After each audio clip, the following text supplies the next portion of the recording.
আমরা সাধারণত চাল কিছুদিন ঘরে রেখে দিলে পরেই চালে পোকা ধরে যায়। এই সেম প্রবলেম তোমাদেরও কি হচ্ছে? তো আজকের ভিডিওটা তোমাদের জন্য। আজকে তোমাদের এমন একটি টেকনিক দেখাবো, তোমরা চাল অনেক দিন বাসাতে রেখে তোমরা খেতে পারবে।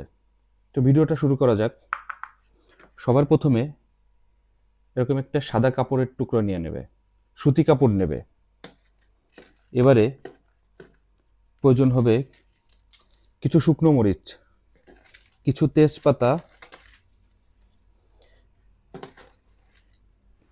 কিছু নিম পাতা এবং কিছু লবঙ্গ।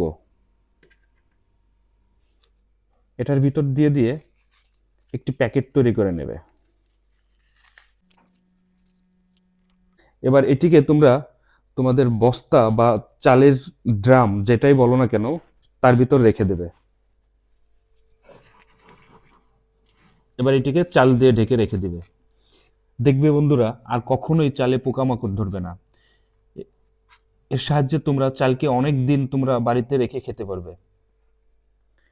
রোজ এই ধরনের ইন্টারেস্টিং ভিডিও পেতে আমাদের ফেসবুক পেজটি অবশ্যই ফলো করে রাখুন।